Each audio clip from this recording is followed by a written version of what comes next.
E aí, literários, eu sou a Rebeca Carpinelli, sejam muito bem-vindos ao meu canal. Caso gostem do conteúdo, curtam o vídeo e se inscrevam no canal. E hoje a resenha vai ser de um terror nacional, A Maldição de Sol Poente, de Aristeu Foloni Júnior. Eu li o outro livro desse autor, A Ilha da Bruxa, tem vídeo no canal. Foi um livro que me surpreendeu muito, eu gostei muito e é o tipo de terror que eu gosto, com uma história sobre bruxas super envolvente. E depois que eu fiz a resenha, o autor me enviou o EPUB do livro novo dele. Eu comprei o físico também, que eu gosto de sempre ter aqui o livro físico, e eu já estava de olho nele também para ler. E eu também fiquei totalmente envolvida nessa história que envolve uma boneca, e esse livro ele tem uma pegada um pouco diferente do outro livro. Eu achei que aqui o autor trabalhou mais no suspense, principalmente na primeira parte do livro. No livro da Ilha da Bruxa acaba sendo um pouco mais frenético os acontecimentos, mas aqui o suspense me fez não querer parar de ler até descobrir o que estava acontecendo, e ele acaba indo para o terror sobrenatural também. O livro ele foi lançado em 2025 pela Arteira Editorial.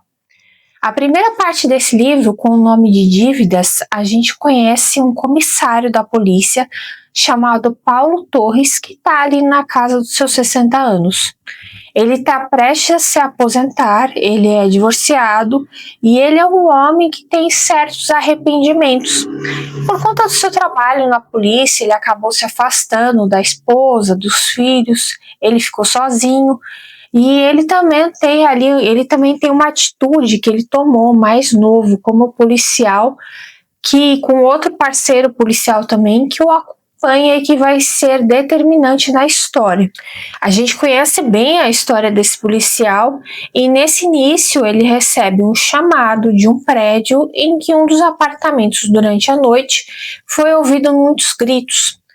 E eles chegam nesse apartamento, o síndico abre a porta, que inclusive está com a corrente passada por dentro, e lá vivia um morador chamado Charles, bem tranquilo, ele era fotógrafo, ele morava sozinho, e quando eles entram, o apartamento está normal, tudo arrumado, tudo no lugar.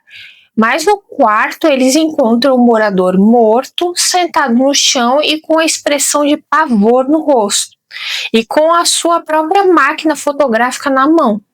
E o Torres, investigando, viu que a última foto que ele tinha tirado na noite em que ele foi morto e que ele morreu, ele tinha ali uma foto da entrada do quarto e entre a abertura ali da porta haviam duas sombras, uma mais alta e uma com uma estatura parecendo uma criança, mas não dava para distinguir o que era aquilo. E outra coisa muito estranha é que no banheiro foi achada uma boneca, mas aquelas bonecas antigas da década de 60, 70, que eram bem grandes, altas, com material diferente e com cabelos bem semelhantes a cabelos reais. O Torres acaba achando estranho aquela morte, todas essas circunstâncias, e após isso uma outra morte vai chamar a atenção dele. Um homem chamado Marcos, que estava hospedado em um hotel, ele se joga da janela do quarto e antes disso ele estava na banheira, ele saiu da banheira, ele estava até vestido com roupão e ele se jogou, mas o fato estranho é que ele se jogou contra a janela fechada, ele teve que quebrar a janela ali com o corpo para se jogar. Isso aí é uma coisa incomum. E a expressão no rosto dele era a mesma expressão de pavor da primeira morte. E o Torres, ele descobre que esse homem ele tinha vindo de outra cidade para o enterro de um amigo de infância. Era o mesmo homem da primeira morte do apartamento. E a coisa fica mais estranha quando na cena do crime, no quarto de hotel, é encontrada uma boneca, que inclusive foi visto nas câmeras que ele não entrou carregando uma boneca em mãos, ele só tinha entrado com uma bolsa pequena de mão, que não poderia caber a boneca. E também ninguém entrou no quarto depois dele estar ali.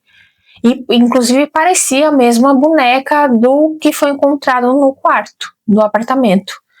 Depois da morte, o filho dele ele vem ali para cuidar das coisas e diz que jamais o pai dele se mataria, porque ele estava super feliz, na melhor fase da vida, e só tinha vindo para o enterro do amigo. que ele conta que o pai e o amigo eram de uma pequena cidade no interior chamado Sol Poente.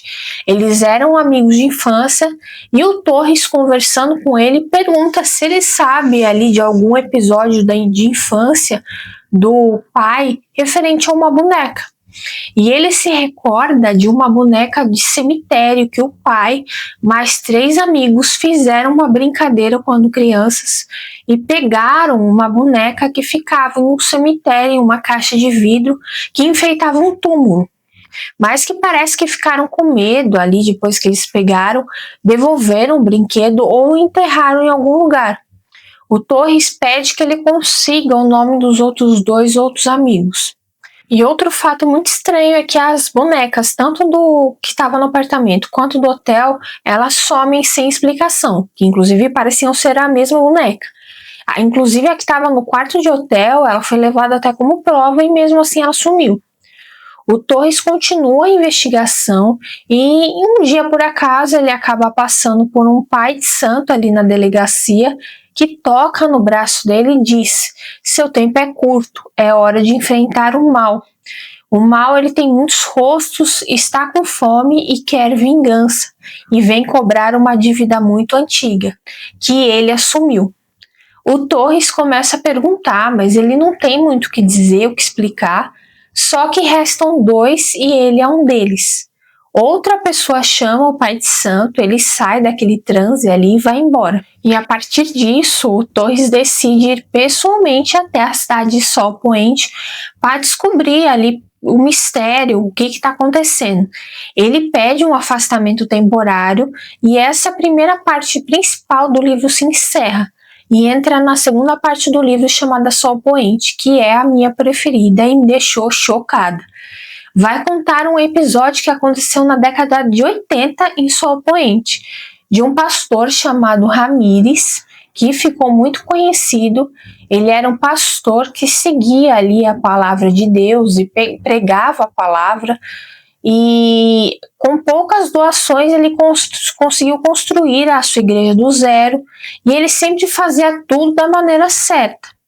Ele conheceu uma moça, se casou, teve filhos, gêmeas e depois outro filho.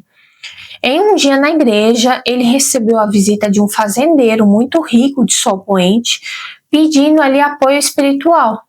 E esse fazendeiro, ele diz que está de saco cheio dos filhos, que eles só dão trabalho e que ele quer se separar da esposa, que ele tinha encontrado outra mulher. O pastor fala que ele procurou a pessoa errada, que ele já sabe o que ele vai responder, e o fazendeiro vai insistindo que ele não vai se divorciar, ele vai continuar sustentando a família, mas que quer começar outra família também. E o pastor ele tenta encerrar a conversa, mas ele fica insistindo, debatendo com argumentos, com outras passagens da Bíblia, e o pastor vai ficando nervoso. E para encerrar aquela conversa, ele vira e fala: faz o que o teu coração mandar. E aquilo muda tudo. O fazendeiro ele fica super feliz, ele muda até a expressão dele, parece que era tudo o que ele queria ouvir. E ele vira e deixa uma bolada de dinheiro na mão do Ramírez, do pastor.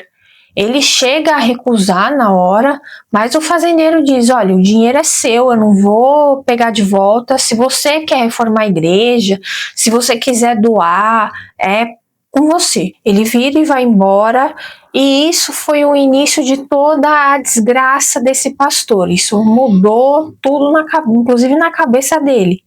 Ele pensou que jamais ele conseguiria esse valor com doações.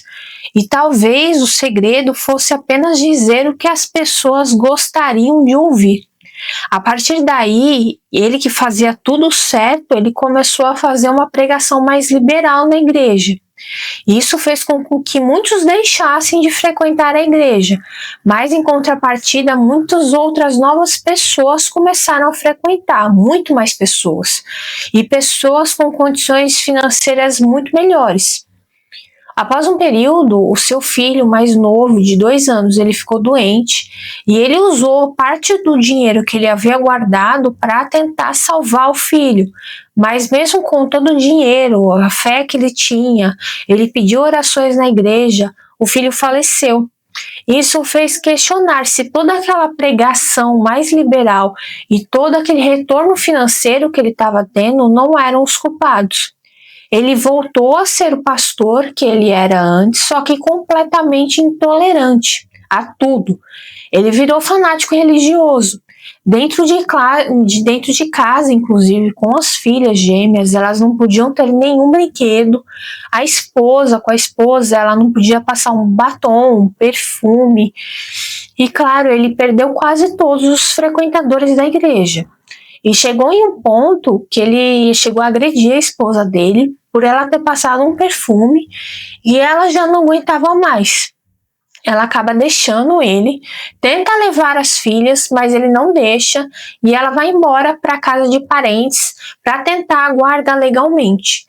O Ramírez, ele começou a se questionar por que aquilo ali estava acontecendo, a morte do filho, o abandono da esposa, a perda de fiéis, e ele foi entrando em decadência cada vez mais e vai tudo ladeira abaixo. Ele começa a beber muito e aí entra um personagem bem importante nessa história, o padre Hurtz. Um padre alemão que viu horrores durante a Segunda Guerra, que o autor também vai contar a história dele, que é muito legal. E ele é um homem de muita fé e uma fé genuína, que vai até o pastor a pedido de um fiel dele, pedindo por ajuda, pelas condições que o pastor estava. E ele vai até a casa do Ramírez e encontra uma cena horrível. O pastor, ele resolveu fazer algo para sair daquela situação, para resolver os problemas em busca de poder.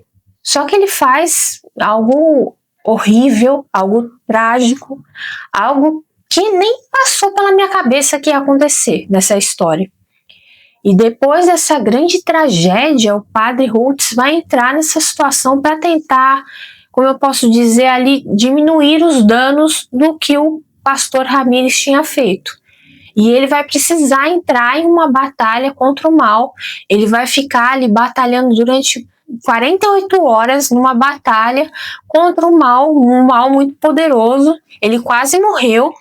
E isso vai envolver um objeto que vai se ligar com a primeira parte do livro.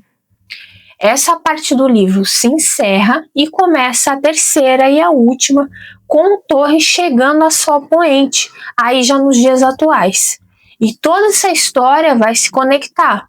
Lá na primeira parte, a gente fica sabendo que os dois que morreram eram amigos e viviam ali em Sol Poente e que tinham mais 2 amigos. A gente vai descobrir quem são esses outros 2, qual a ligação dessa boneca que estava nas cenas dos crimes com toda a história e de onde surgiu essa boneca. Qual a ligação com a história do pastor dos anos 80? E esses 4 amigos, eles fizeram ali uma brincadeira quando crianças e acabaram invocando algo muito ruim. E finalmente o Torres, o policial, ele vai descobrir qual a sua ligação com toda essa história. E por que o pai de santo disse ali que ele tinha que acabar com esse mal. E isso tem a ver com algo que eu disse lá no início, de algo que ele tinha feito mais novo como policial, que ele se arrependia. Vai entrar até outro padre ali no finalzinho do livro, e será que o Torres vai conseguir parar esse mal? Ou será que esse mal vai continuar se perpetuando? E eu contei aqui só o principal, a história toda vai se conectando, tem muitos mais detalhes, o autor desenvolve muito bem essa história e eu fiquei totalmente presa. Foi uma leitura muito rápida para mim, teve uma noite que eu fiquei lendo até de madrugada, porque é o tipo de história que desperta muita curiosidade, para saber o desfecho, saber qual que é essa maldição aqui, e eu gostei muito de todo o suspense que o autor criou. Para mim, a segunda parte foi a mais chocante, foi a que eu mais gostei, e eu gostei muito de como tudo se conectou.